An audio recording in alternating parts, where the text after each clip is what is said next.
আসসালামু আলাইকুম। আজকে আপনাদের জন্য রান্নার দুটি রেসিপি নিয়ে আসলাম। আমার আজকে রান্নাঘরে থাকছে কলমি শাক দিয়ে আলু ভাজা, দেশি হাঁসের মাংসের সাথে ডাঁটা। মোটামুটি আমার সব প্রসেসিং রেডি হয়ে গিয়েছে।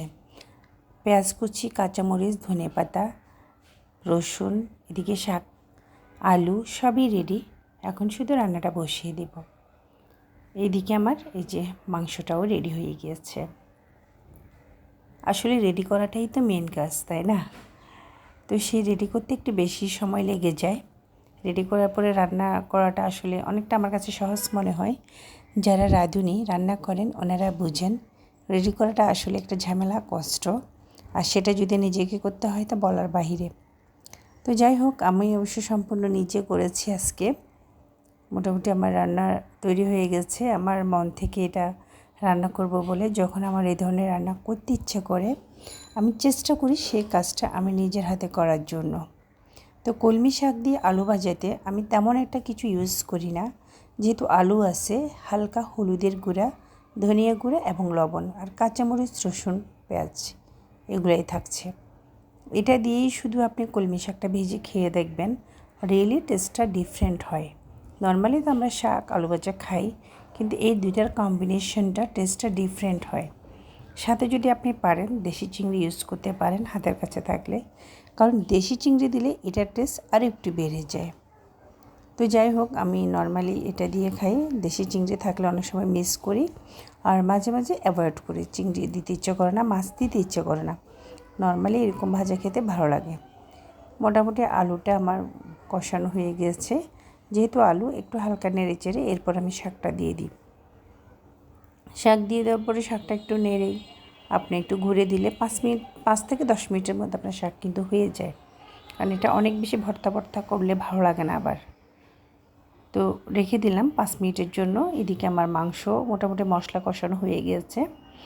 কারণ মাংসটা মশলা কষানোটা আসলে ভিডিও ধারণ করা হয়নি। আমি আস্তে আস্তে কষিয়ে ফেলেছিলাম 2 সাইডে দিতে দিতে। একটু তাড়াহুড়ায় থাকি। আসলে যেসব মারা জবে থাকেন ওনাদের একটু রান্না করতে অনেক বেশি তাড়াহুড়া থাকে, এই আর কি। যাই হোক, তারপর আমি এটাকে এনজয় করি, ভালো লাগে আমার কাছে।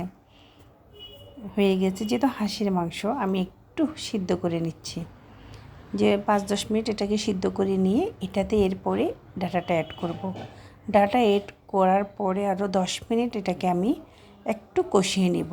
তখন আপনার ডাটার ভিতরে মাংসের যেটা টেস্ট ওটা মানে হয়ে যায়, ওইটা ঢুকে তো খেতে অনেক বেশি মজা লাগবে আপনার ডাটাটা। এটা রসালো রসালো খেতে অনেক ভালো লাগে। আমি এর চেয়ে আর একটু কম ঝোল রাখবো, এই জন্য আমাকে আরও একটু ঝোল মেবি অ্যাড করতে হবে। তো যে যেভাবে খান, কেউ চাইলে এরকম ঝোলও খেতে পারেন, শুকিয়েও খেতে পারেন। এটা আসলে যেভাবেই খান না কেন আপনার খেতে অনেক ভালো লাগবে। এই জন্য আমি আরেকটু ঝোল অ্যাড করে নিলাম। তো মোটামুটি শুকিয়ে আসলে আমি নামিয়ে ফেলবো আর কি। এই যে অনেকটা কমে আসছে আমার ঝোলটা। এরকমই আমি সিদ্ধান্ত নিচ্ছি যে নামিয়ে ফেলবো, কারণ আমার ডাটাটা অনেক সিদ্ধ হয়ে গেছে। এটা টেস্ট করে দেখলাম, রিয়েলি খুব অসাম। এটা আসলে আমার পছন্দ, তো হয়তো আমার কাছে অনেক বেশি ভালো লাগতেছে, কিন্তু যারাই আমার হাতে এটা খেয়েছে প্রশংসা করেছে। তো আপনাদের যদি ইচ্ছে থাকে একবার বাসায় অবশ্যই ট্রাই করে দেখবেন। আর নতুন কিছু ট্রাই করতে কার না ভালো লাগে। যদি সময় থাকে একবার ট্রাই করবেন। এই যে আমার ডাটা ফাইনালি হয়ে গিয়েছে। এটা আমার পছন্দের একটা খাবার, মাংসের সাথে ডাটা। তো সেই জন্য আমি একটু বেশিই করে নিয়ে নিচ্ছি। অনেক কষ্ট হয়েছে, রান্নাবান্না করলাম, গোসল করলাম, আসলাম, বলছে আগে খাবারটা দাও, আগে খাই। তো খাবার পরিবেশন করা হলো, আমি একটু নিয়ে নিলাম বেশি করে। শাকও একটু টেস্ট করতে হবে, এই জন্য একটু শাকও নিয়ে নিলাম। সাথে আমার মেয়ের পছন্দের আলু ভর্তা, কারণ আমার একটাই মেয়ে, সে আলু ভর্তা এত পছন্দ করে। আমার দুঃখ আর কই রাখি।